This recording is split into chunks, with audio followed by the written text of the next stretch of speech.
Good morning and welcome. My name is Melinda Herring, and I'm the Deputy Director of the Eurasia Center at the Atlantic Council in Washington, D.C.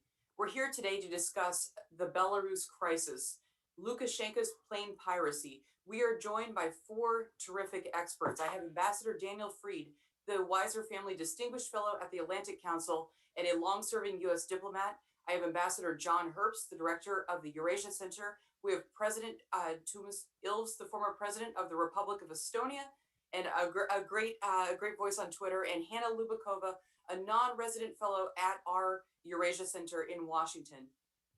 So earlier this week, President Lukashenka ordered a commercial jet ground in Minsk. The plane was going from Athens to Vilnius, and there was a gentleman on board who is the co-founder and administrator at Nexta, which is the lifeline of the Belarus democracy movement.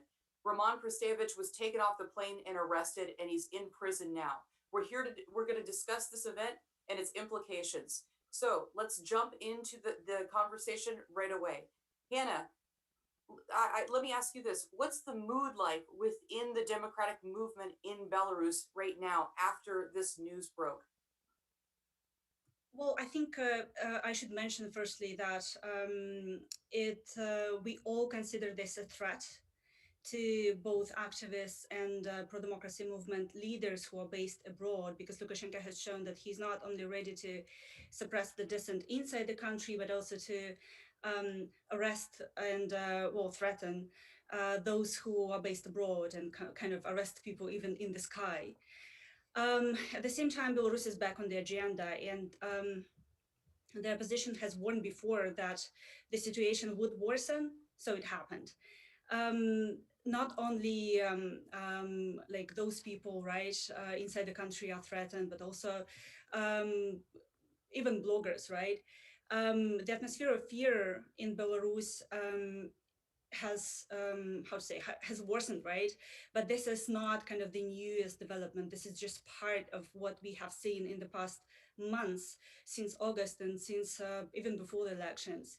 Only last week, the biggest media outlet in Belarus was practically demolished, and a political prisoner died in prison because of a heart attack.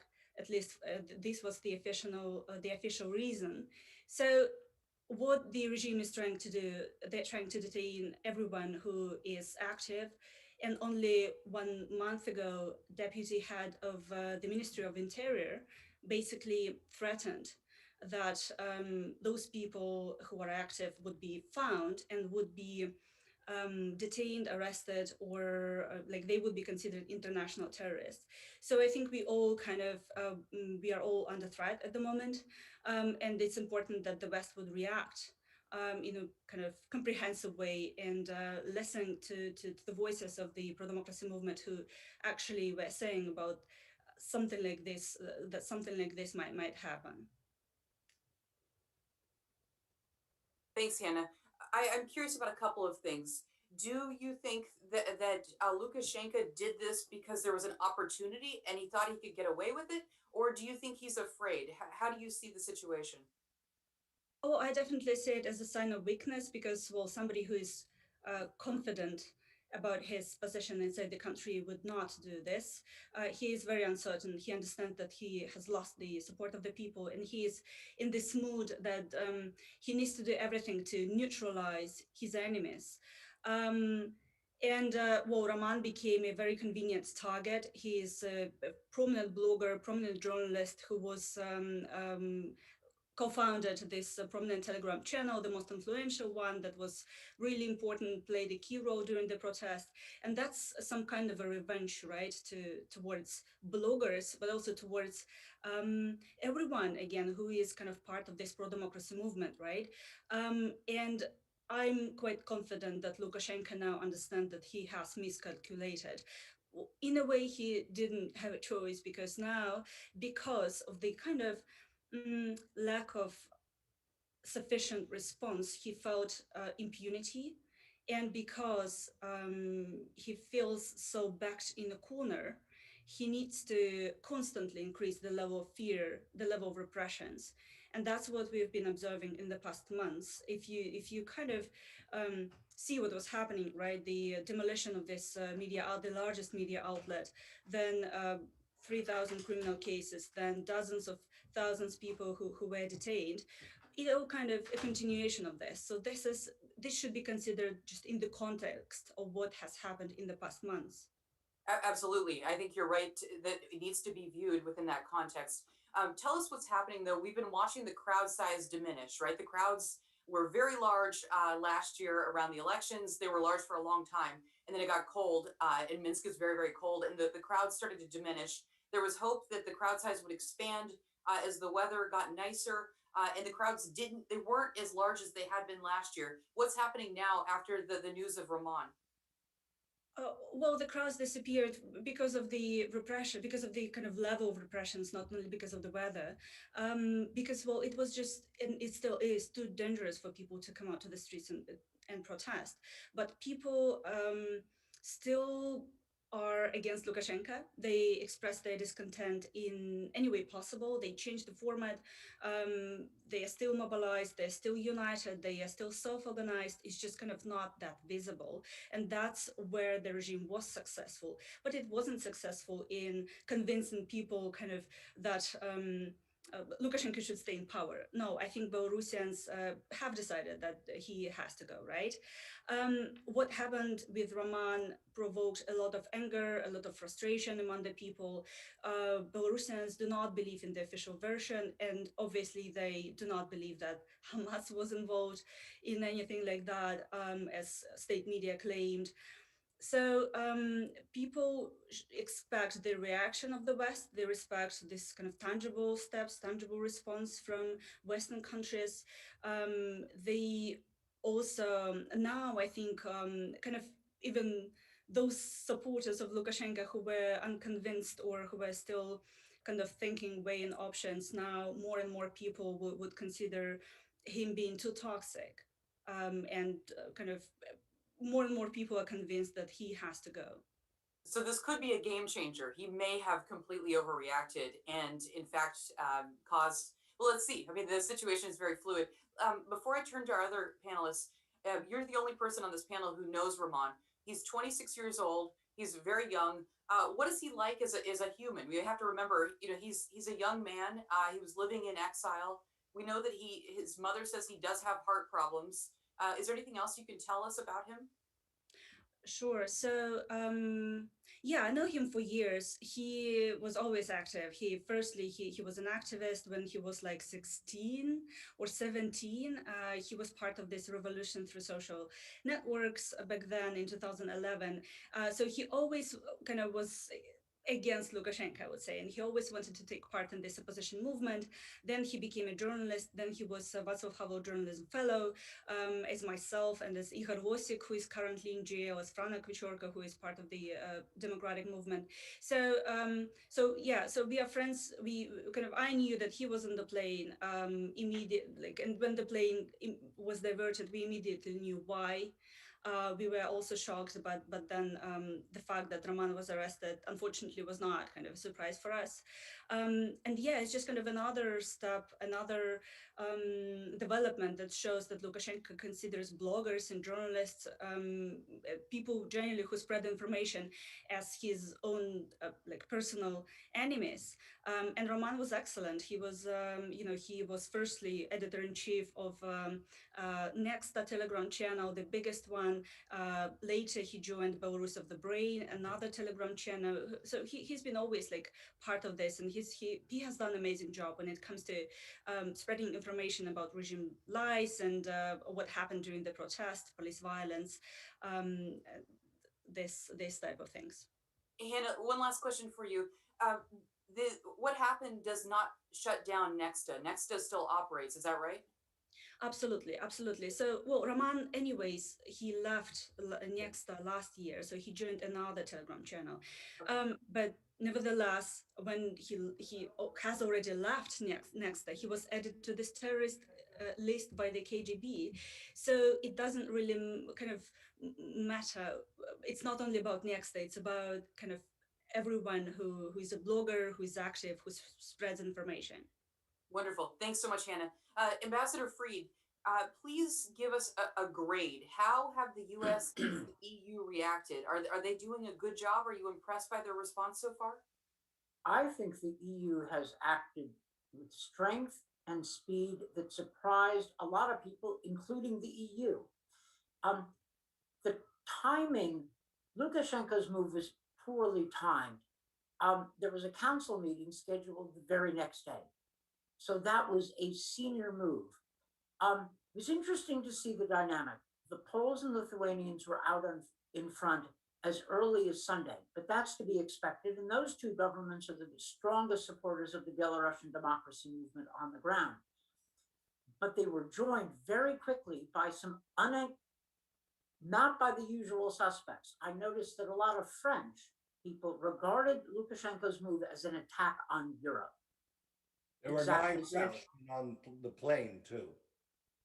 Well, but this was serious, and I think that many in Europe who believed that Lukashenko's dictatorship had nothing to do with them discovered their error. So this was solid work by the EU, and the U.S. reacted. We haven't taken action yet, but we supported the EU, and the language coming out of Washington has been strong and swift. I hope we follow up. We can't follow up exactly because Belavia, the Belarus Airlines, doesn't fly, in fact, fly to the United States. But I think U.S. planes are staying out of Belarus airspace. I think they should be. I think they need to do so. That needs to be our policy. Um, the U.S. needs to consider strengthening its longer term support for the Belarusian opposition. There are ways in which we can do this, but it's going to be a longer struggle. And we, the US, need to be in that game, working with our European friends. So I think we've done well so far. Oh, and you know, the issue of Russia has yet to be determined. Okay. We don't know whether they were directly involved. We should look hard at that. But whether they were directly involved or not, Putin is Lukashenko's backer. And the Russian propaganda machine and Russian commentators tied to the government have been gleeful about this act of air piracy and this hijacking. So we need to be serious as we think of our Russia policy. We, in this case, being the United States and Europe, because we need a common policy. Wonderful. Thank you, Ambassador Freed. Mr. President, what else should the EU do? And are you impressed with the action that they've taken so far? Let's start with this. I mean, we are dealing with an internal EU flight between two EU capitals on a plane or on an airline that is an EU airline, and the plane is registered in the EU. So this is an internal matter. I mean, this is the way to think about this is if you're flying from Boston to Seattle in the United States, you will cross over Canada. And it's if the Canadians suddenly took down the plane before because there was someone on board they wanted to get. I mean, this would of course create a huge row. So I mean, the point is that it is completely an EU matter, and the EU had to react in a harsh way. Secondly, of course, the fact that almost everyone on the plane was an EU national also plays into this, as we know that I mean, when Americans are involved, then of course the U.S. Government immediately gets involved when something like this happens. Third of all, we're dealing with basically the imposition of a bizarre extraterritoriality that actually is part of a trend that explicitly announced at different times in different places by both Lukashenko and Putin, which is that even if you are outside our territory, we will get you. which was explicitly said by Lukashenko and was explicitly said by Putin at other times. And in fact, they have. And this is part of a much larger tendency. I mean, we have the cases we know about, more involving Russia, but I mean, Litvinenko's murder, the attempted murder of Skripal, the shooting, the assassination of a Chechen / Georgian in Berlin, the sabotage and explosion of the Czech armory that result in the deaths of 2 people, and now this. Interestingly enough, or I would assert that in fact it was very easy for the EU to do this, much easier than it would have been for Russia.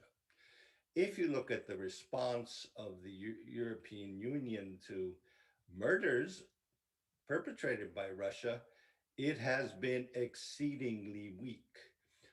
Belarus, on the other hand, is a worthwhile target. Its population is small. It is of no consequence economically to the European Union. And so it was easy to kick the little dog. If you compare the conclusions on Belarus with the conclusions on Russia that were part of the same meeting, and which was the whole point of the meeting on Monday before already the events on Sunday, you see that, I mean, those conclusions were extraordinarily weak.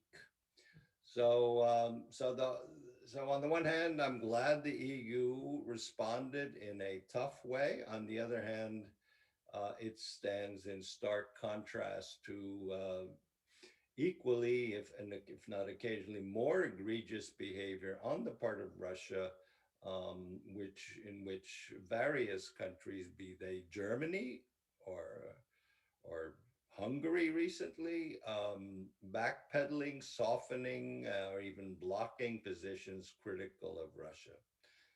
Belarus, no, I think everyone can say, okay, we'll go ahead and get them. So it's good, but it's not as good as we think. What else would you like the EU to do? Well, I mean, first of all, I think we have to realize that this, I mean, whether or not, I mean, you can say the Russians were directly involved in this. I mean, there is a unified air command structure between Belarus and Russia. So to think that, in fact, Belarusian MiGs would rise up to basically threaten a civilian airliner is something that the Russians knew nothing about or couldn't stop. That would be naive, I would say. So I mean, I think we really have to see this as a tandem unit with a sort of a little wheel and a big wheel, and we don't want to look at the big wheel. We just want to look at the little wheel. Okay, thanks a lot. Appreciate that. We're getting some great questions. David Kramer has a wonderful question. Glad to have you here, David. I'm going to give this to Ambassador Herbst. He says, shouldn't the G7 invite Svetlana Tikhanovskaya to its gathering? The French seem to support, but Brits, the hosts, oppose. And shouldn't President Biden meet with her separately while in Europe? Same could be said for Zelensky, by the way. Ambassador Herbst?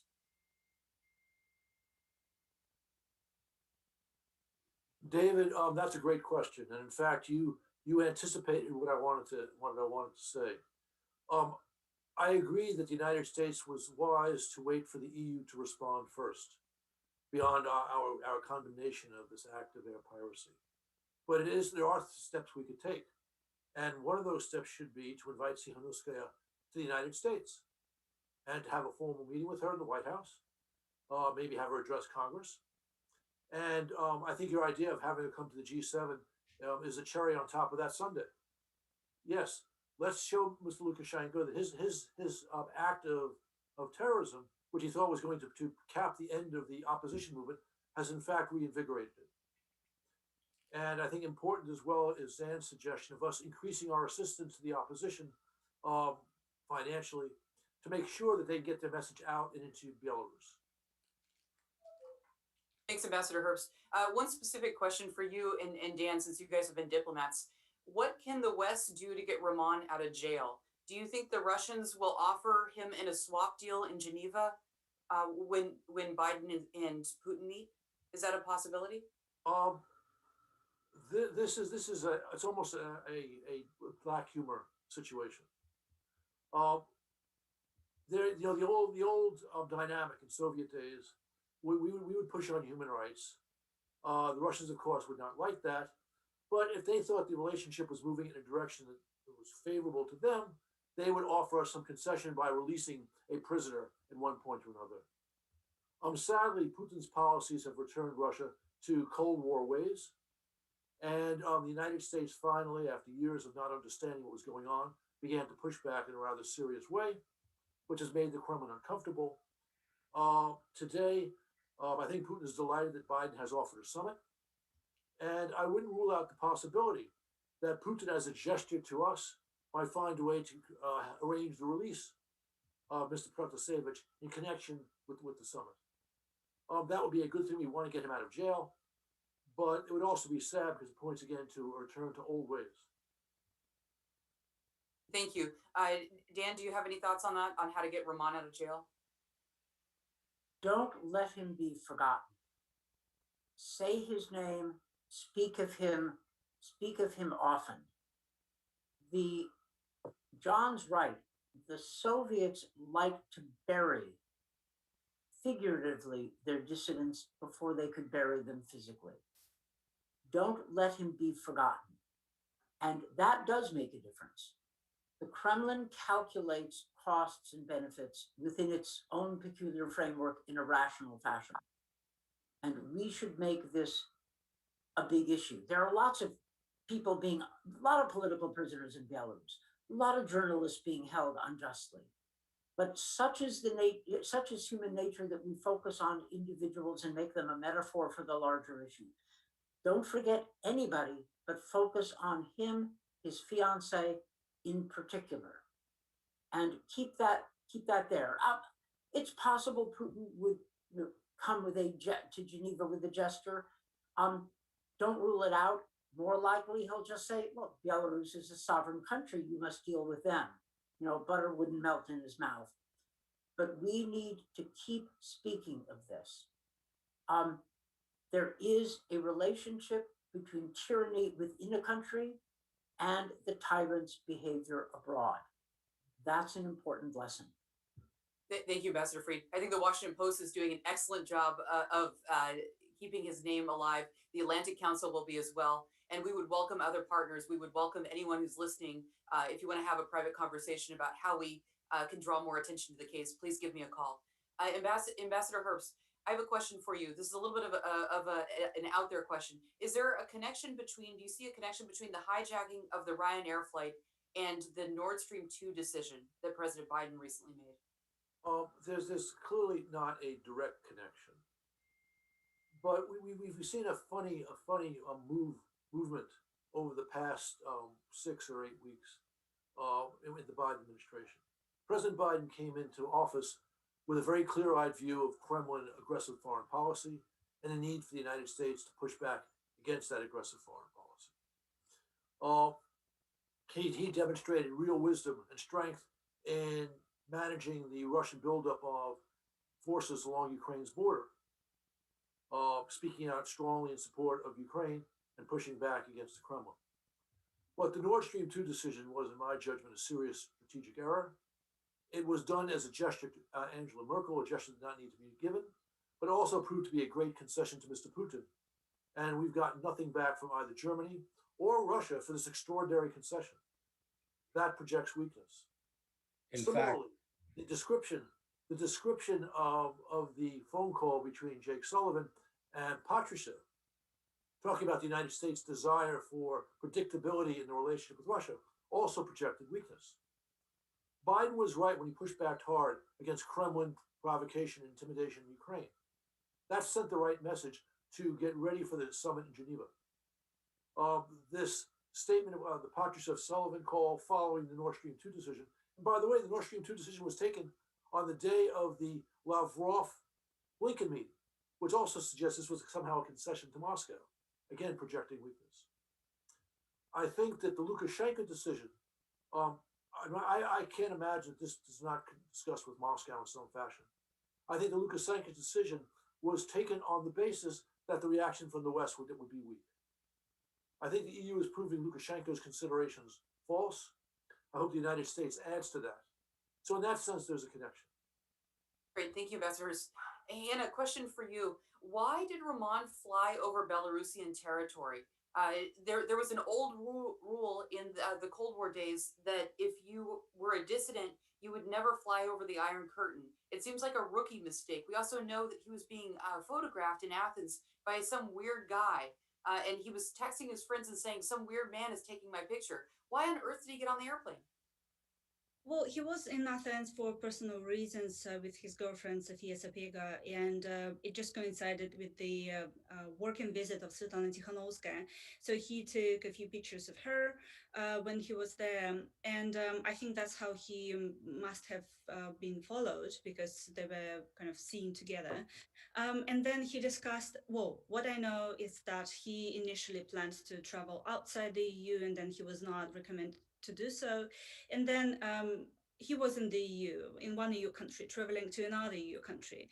And how would you kind of envision this? Like, how would you foresee this, right? This is not the Cold War, and kind of, I could not myself expect that Lukashenko would do anything like that. And I think Roman was quite confident that he's not as wanted. Um, and also, 1 week before he flew from Athens to Vilnius, Svetlana Tikhanovskaya took the same flight. So I think he was kind of confident that nothing would happen to him. Um, so he discussed kind of safety issue. He discussed the airspace, and then he was perhaps kind of encouraged by the fact that nothing happened with Svetlana Tikhanovskaya. But I only think that it's just well, perhaps security services of Belarus were not prepared to do the same with Svetlana Tikhanovskaya's plane, because that was kind of last minute decision, and then they just were prepared better. And again, that was a signal, right? So it could have been anyone. It's not only about Raman Pratasevich. This is about like anybody, right? Everybody who is part of the pro-democracy movement or associated with either leadership in exile or bloggers, journalists. Absolutely, absolutely. Let me ask one more obvious question. Have you guys thought through this and hardened your security posture? This could happen to anyone. Is anyone associated with the movement, independent journalists? Are you guys all reconsidering your travel now and thinking through what this means? Oh yes, absolutely. Well, I wouldn't fly through the Belarusian airspace, and because anything can happen, right? Your plane it might not be a special operation of the Belarusian regime, of the Belarusian government, but anything might happen. So I kind of considered this as well before what happened to Roman. But I think now everybody would do the same, right? They would take some kind of safety measures, safety precautions more seriously. And this is something that should have been done before, obviously. But now, well, we all kind of have to reconsider how we live, basically, how we function here. In the EU, abroad. Obviously, what happened around a month ago when two a Belarusian citizen and a US citizen traveled to Moscow, and they were detained by the Russian FSB. So that was kind of the first step that the regime has taken, like to show that everybody can be targeted and it's not safe for anyone. Yeah, yeah. Okay, I'm relieved to hear that. Mr. President, go ahead. Yeah, I want to make two separate points. One on this issue is that, and this was made by Andrei Sannikov the other day, a former presidential candidate who was jailed and who was released in, I guess, 2011, 2012, only because of Western pressure. The point is, if Lukashenko gets away with this, it's not simply Lukashenko. It really is. It says that overflights are now are now open game. I mean, that you can actually, that this is not just this is not Lukashenko. Other countries can do this too. Be it Turkmenistan can do it, and Myanmar can do it, and so this has. I mean, this is. This is not only terrorism and hijacking. I mean, this goes back to the casus belli of the War of 1812, when the British Navy, and with letters and privateers with letters of marque, were taking U.S. citizens off American ships, and it led to a war. I'm not advocating war here, but this must be met with a very strong response, so that no one thinks that this is something that is a new form of policy. The other thing, just to go back to what I was saying before about when you said, well, do we see a change in Germany? Yesterday, the co-chair of the Greens said that if they come into power, they would sell military hardware to Ukraine, to which the government spokesman quickly rebutted and said that Germany does not sell military hardware to conflict areas or crisis areas, Krisengebiete. That's nice. Well, in that, I mean, Russia is a party to that crisis and that zone of crisis. And so, I mean, we see that the response of the Merkel government continues to be completely disingenuous, and at a time when, in fact, German arms companies are selling arms to rather dubious regimes in the Gulf, where, okay, there may not be crisis zones, but they are certainly countries that have a very dubious record on human rights compared to, say, Ukraine. So I don't think that, I mean, I think we have to be aware that not that we should not overpraise the EU response, in that, as I said earlier, it is an easy response because it's a little country that you can be forceful with, as opposed to actually taking a principled stand on the government that ultimately enables this kind of behavior.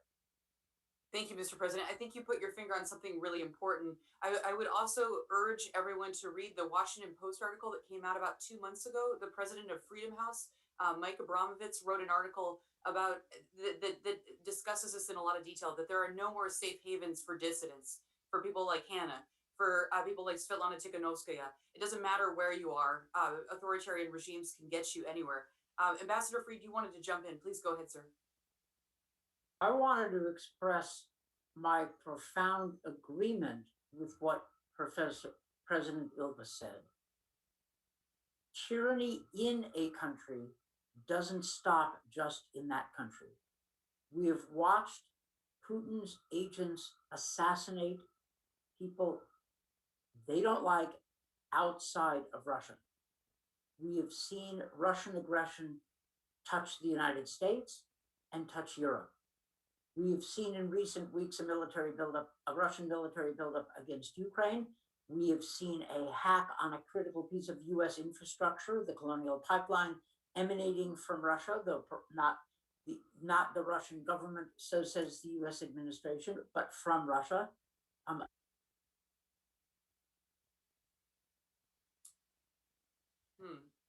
Ambassador Fried, your camera just froze.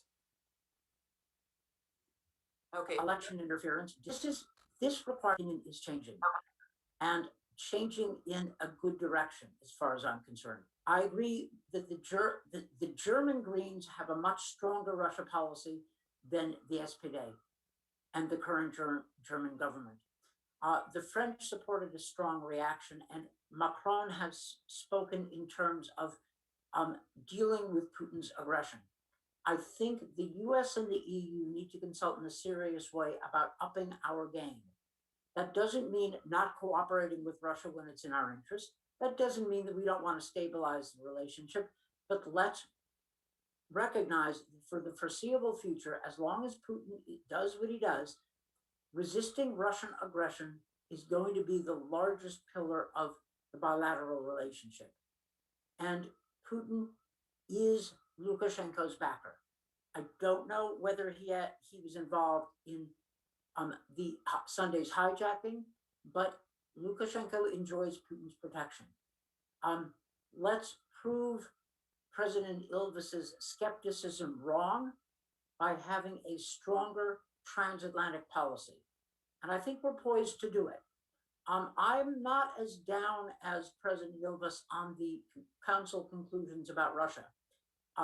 There is the basis for a stronger EU policy.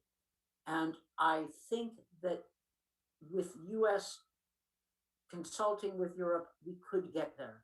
The US needs to rally like-minded people around a strong and sustainable policy to deal with Putin. And I think that this air hijacking business is, may trigger a reassessment of a comfortable status quo. Wonderful. Thank you. Okay, it is time for our questions. We call this Blitz round. So get ready, ladies and gentlemen. I have a number of questions to our Zoom audience. If you haven't submitted yet, please go ahead and do that. You can also submit on Twitter, and I'll be glad to direct your question to one of our 4 excellent panelists. First question is from Zhana, and this is to Hanna Lubakova. What do you think will be the next steps of the Belarusian regime?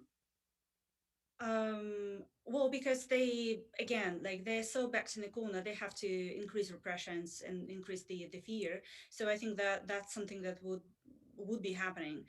Right after they arrested, demolished, stood by and arrested more journalists from that media outlet. Only a few days ago, they also kind of took hostage of other journalists who were part of the same kind of network, the same media corporation. Then they attacked, raided offices of Belsa TV, of the studio in Minsk. Yesterday, they arrested a member of the coordination council in Minsk. So it all continues. And because, again, they have to show that, they basically are ready to suppress the dissent in any way possible, more and more would be happening, more repressions would follow. Wonderful, thank you. Tom Firestone, it's great to have you with us. Tom says, he's a great lawyer. He says, the U.S. has a criminal statute against air piracy that applies extraterritorially if U.S. citizens were on the plane. I understand there were U.S. citizens on the plane. I assume that Poland, Lithuania, and other countries have similar statutes. Do you think that there is any chance that the U.S. or any other country will bring criminal charges against Lukashenko or others who were involved in this act? It seems that there are good arguments that head of state immunity would not apply in this case. I don't think I have any lawyers on this, but Ambassador Herbst. There are no U.S. citizens on the plane. No U.S. citizens. None. Okay. Okay, got it. Thank you, sir. Okay, next question. That was easy. This is a question for John from Bogdan Nahailo in Kiev, Ukraine. Hi, Bogdan. It's great to have you here. He says, greetings. Washington allows Berlin off the hook with Nord Stream 2. NATO does not invite Ukraine to its summit, a sign of greater appeasement to come. Can we trust Biden to be firm enough with Putin? Again, Biden ran for presidency and in his first couple of months in office demonstrated a clear-eyed understanding of Putin's aggressive foreign policy and the need for the United States to push back. But I've already expressed some concern about the Nord Stream 2 decision. I agree with you, Bogdan. It was a disaster. And again, the characterization of U.S. policy towards Moscow in recent days has also been troublesome. I suspect that Biden's better instincts will kick in before he gets to Geneva, and we'll see a reassertion of the realism that has, the proper realism that has characterized his approach. But I think it's important for us to make clear the problems of his approach over the last couple of weeks. And I think coming back to Nord Stream 2, it's important for Senate Democrats to stand up and insist that Biden do what Congress asked to do. Democrats criticized Mitch McConnell as Moscow Mitch for not opposing Trump more firmly when Trump was trying to play nasty games with Ukraine.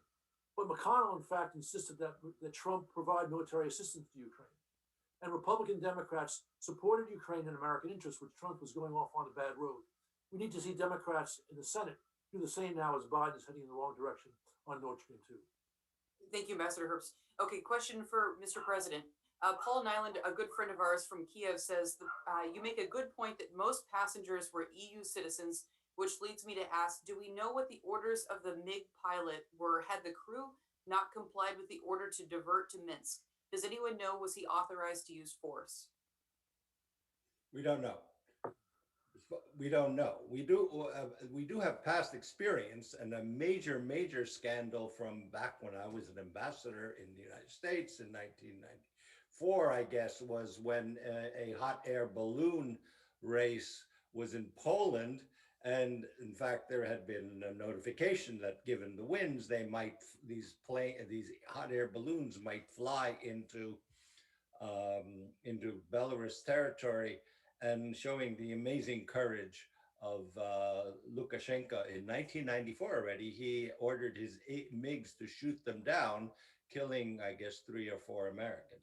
I do have one bit of news that just came out, which is that Russia is upping the game right now. Russia bans European airlines from entering Russian airspace as long as EU airlines do not fly to Russia via Belarusian airspace. Air France and Austria are affected until now. Their flights to Moscow have been canceled, says Tutby, however you pronounce that. In any case, it looks like they're escalating this, and Russia is certainly really coming down on the side of Belarus on this. So there's a stronger linkage than there was in the first half hour of our discussion. Thank you. Thanks for that update. David Kramer. If the Russians want to involve themselves in a civil air escalation with Europe, they should remember the 1980s, a period of Cold War escalation, which ended badly for Moscow. If they escalate, we should not back down. I hesitated to recommend extending civil aviation penalties to Russia because their involvement with Lukashenko's hijacking was not demonstrated. But if this report is true, and I had heard about an Air France flight to Moscow being banned yesterday, but I hadn't heard about this latest. If that's true, then Moscow is putting itself on the side of air piracy and against a rules-based system. And we ought to draw conclusions, and we should not back down. Wonderful. Thank you. David Kramer says that we are wrong and that there are 3 dual Lithuanian American citizens on the flight. So Tom Firestone's question might apply then. I don't know if anyone wants to answer that. No? Okay. Actually, Melinda, I'll jump in. If in fact there are Americans on the plane, and David usually has his facts correct, then I think Tom Firestone's idea is the right one. There's no reason why we should not go after Lukashenko on this basis. But I'd like to also comment on the report regarding Russian airspace. Moscow has one advantage here because it has a great deal of airspace, being the largest country in the world. But Dan is exactly right that if Russia is heading down this direction, then they've clearly lined up behind Lukashenko, and the West must respond strongly. And this comes back to what President Yeltsin said, that in fact the EU will have to respond if it's serious to this latest Moscow provocation. And that also brings back the wisdom of Dan's point.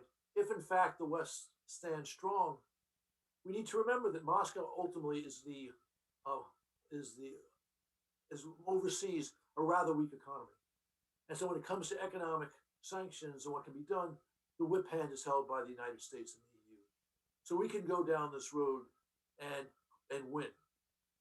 But the EU would then have to demonstrate the sort of strength vis-a-vis Moscow that we have yet to see. Well, but John's completely right. And I would add something. When I was in my old job of sanctions coordinator, I talked to businesses. This was after Putin's invasion of Ukraine. I talked to businesses about the risk of doing business with Russia when Putin was in command and in an aggressive mood. But nothing I said sends as powerful a message as the Russian government themselves making it hard to fly to Moscow. Okay, So what Western businessman is going to take the risk of new investment in Russia when suddenly his or her ability to go to Moscow and come home has been put at risk by Kremlin aggression? This is not going to help Russia, and it's going to make this kind of self-isolation is going to end badly for them. And we need not back down, even though John's right about Russian overflights making denial of overflight permission, making airlines jobs harder. If they are denying travel to Moscow, then we should draw conclusions, and it won't end well for them. And in fact, if Moscow is doing this, how in the world can Biden go to Geneva, fly to Geneva for a meeting? And for that matter, how can Germany consider proceeding with Nord Stream 2? They will consider proceeding with Nord Stream 2, but I think this would put pressure on Biden not to go to Geneva. Well, I just point out that in 2008, having negotiated a 6-point deal in Georgia that called for the removal of Russian troops from the areas they had invaded, or else the whatever it was, the agreement that the EU had with Russia would be suspended. A month later, the man who organized or who negotiated that deal, Nicolas Sarkozy, leading the EU, then trashed that and said, "Thank God, common sense prevailed," regarding an agreement that he himself had negotiated.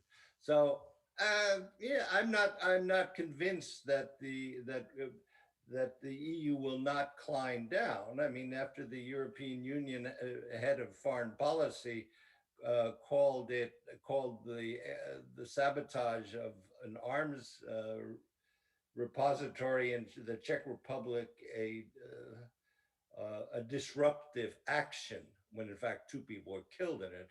I don't think, I mean, as being an EU, not a citizen, not an American citizen, my experience has been somewhat less than happy in this regard. Thank you so much. Okay, this is another question for you, Mr. President. Could restricting or banning flights to and from Minsk be counterproductive? Does this not risk further isolating the Belarusian people, given one of the only routes out is flight? If flights are banned to Russia, it is not the case that enhanced border security and controls on the movements are beneficial for Lukashenka. And Hannah, happy to have you weigh in too. Well, at this point, from what I understand, at least you can leave by car. Correct. So, I mean, Yeah. I don't know. Go ahead, Hannah. No, just wanted to confirm that yeah, it's still possible to leave the country by car, though it will definitely affect people who want to flee and who want to flee by aircraft, by plane. So that's something to consider and keep in mind. However, I mean, there are costs in it. I mean, that's something that people understand why it happened. This is not because the EU wants to punish Belarusians, but because of what happened, and because Lukashenko has become a threat to the regional security, to European security. At the same time, also, those kind of bans would affect Belavia and would affect the government because of this kind of revenue that is coming from transit. So this is something that is going to affect the economy, right? And kind of how to say, cut finances of the regime. Thanks, Hannah. I mean, the EU could also do something such as ban all commercial trucking coming through Latvia, Lithuania, and Poland, the 3 countries that border Belarus and the EU.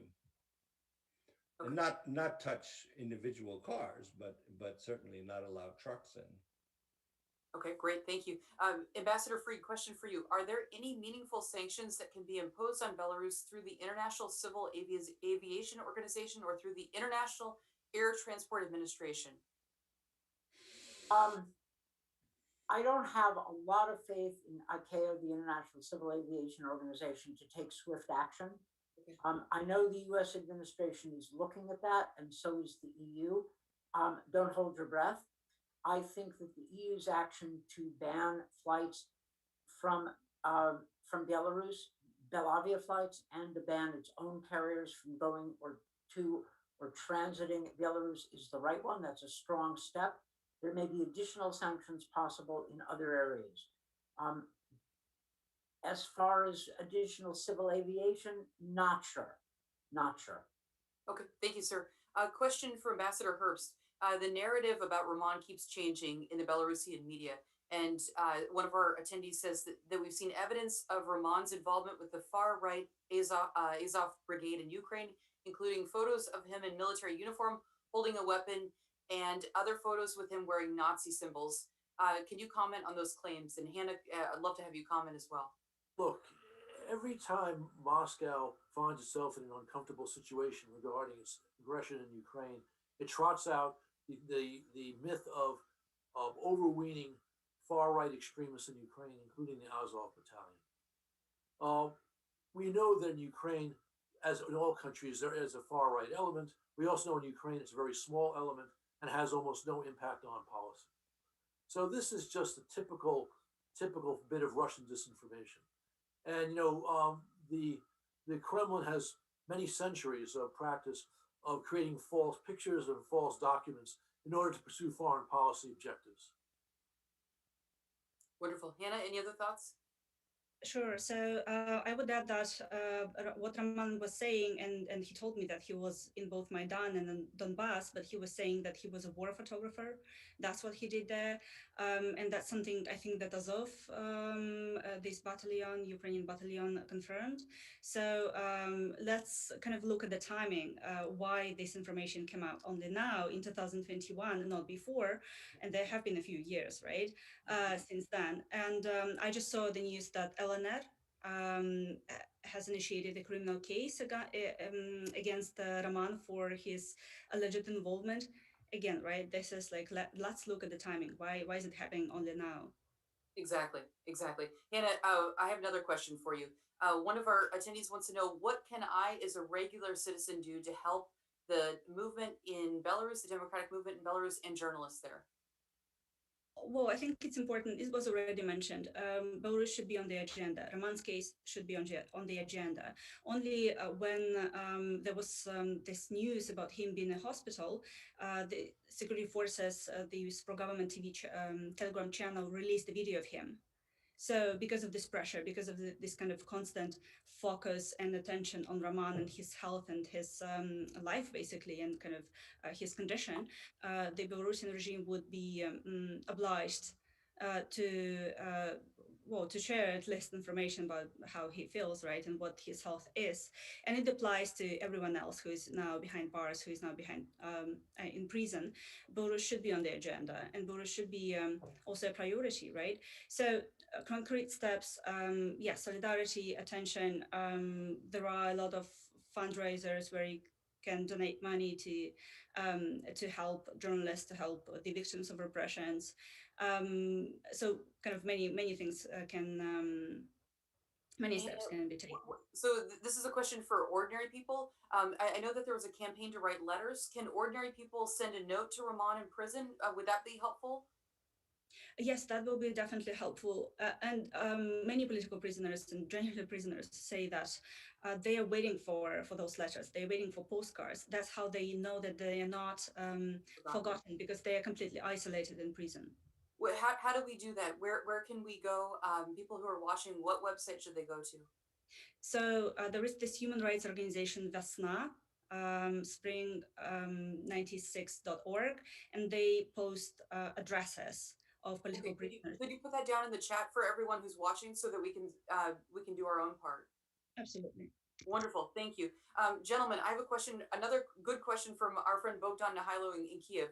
He wants to know, he's annoyed. He says, is the piecemeal approach to Russian aggression and the reassertion of autocracy and Russia imperialism obsolete and ineffective? He says, Ukraine, Belarus, Moldova, Georgia, hybrid warfare against Europe. Is it not time to convene a broad 1975 CSCE conference between East and West to reaffirm the ground rules and where the red lines are? Ambassador Herbst, Ambassador Fried, Mr. President, who wants to take that one on? I'll go first. I agree with Bogdan that there has been a piecemeal approach by the West to serial Kremlin aggression.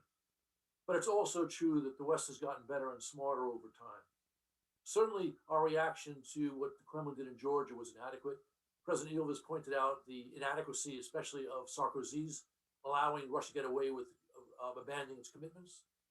But it's also true that while our response, the West's response to Crimea was not very good, the response to Donbass, while not outstanding, was a good bit better.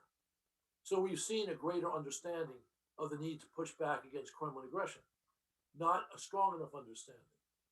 Your notion of having a European wide conference on this is interesting. It could also play into Moscow's long stated interest in revising the rules of the post Cold War order. Perhaps for that reason, I'm a little bit skeptical of the approach, but I would say the approach first must be of a strong policy standing up to Kremlin aggression. And once we've established that as a consistent policy, then we talk to Moscow about the rules of the game. Wonderful. Gentlemen, any other comments? Nope. Okay. Wonderful. Another good question. How can Germany be influenced to become a team player at this changing time? Seems that even Macron is vexed with Berlin's scarcely concealed arrogance. I think that's a question for Ambassador Herbst. I would not talk of German arrogance, but I certainly believe that the Nord Stream 2 project is a disaster for the West. Not just because it will enable Moscow to put gas where it wants and to put pressure on the countries of Eastern Europe, but and also to gives them a wider range of military options in its war against Ukraine in the East, in Donbass, but also because it strengthens relations between the German business community and the Kremlin. And it turns that German business community into apologists for Putin. You know, the one political word that will emerge from this period in history is Putinversteher, as surely as Quislings emerged from World War II. And that phrase, Putinversteher, is not a mark of honor for Germany. And Nord Stream 2 project is the project of the Putinverstehers. And it is not in the interest of the West that a strong country of Germany, an important ally for the United States, has a nest of Putinverstehers of influence in Germany. Okay. I want to add to this. Start by agreeing with what John said, but there's more. The Biden administration has taken a huge hit because it seemed to take a step back from its resistance to Nord Stream 2. The German foreign minister, for the first time ever, acknowledged that there are strategic risks with Nord Stream. The German government needs to step up and address those risks in a serious way, working with the stakeholders. And the Biden administration, I hope, has some better understanding of German intention to do that, which could explain their forbearance. I hope so, because they're getting killed. The Poles, Ukrainians, Lithuanians, and others, including the German Greens, are right in their criticism of Nord Stream 2. What do we do about it? We need to address those problems and not pretend they don't exist. Wonderful. Okay. Ambassador Fried, I want to get one more question to you, if you don't mind. I was already cut you off. Are you in favor of more hard-hitting sanctions against SOEs that would have more of an economic impact than sanctions against individuals close to Lukashenka? I'd love to be able to identify the places where Lukashenko and his cronies have their money. If it's not in Europe, it might be outside Belarus. Let's try to identify it and go after it and expose it. Okay? Now, so that's one thing we could do.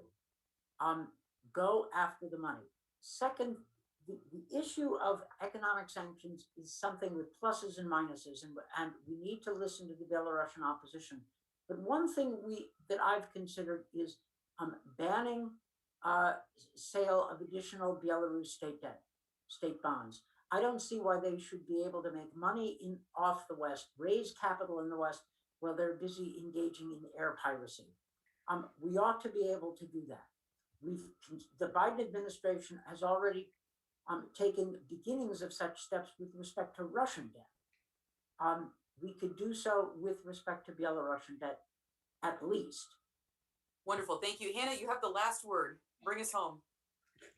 If I may actually add here, I would say that, well, firstly, Belarus is already dependent on Russia economically, politically, and militarily in many other ways. So this argument that it's going to be more dependent, it might actually have sense. But then this is something that Lukashenko has been trying to show, like to convince his Western partners that if sanctions are imposed, then then the Belarusian economy would go, to Russia, and it already did.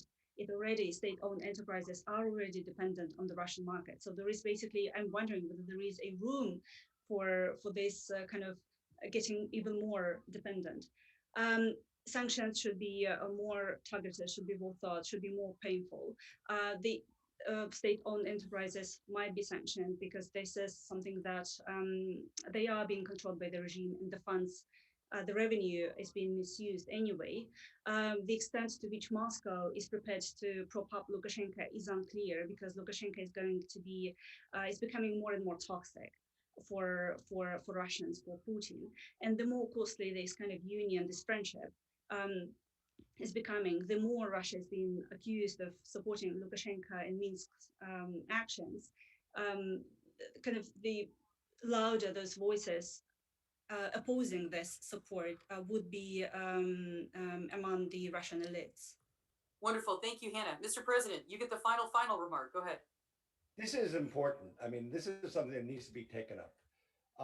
In an interview, Jakob Wallenstein, the head of the Konrad Adenauer Stiftung in Minsk, said, quote, "We have names of thousands of police officers, judges who make political judgments, interior ministry employees, riot police officers that have violated human rights."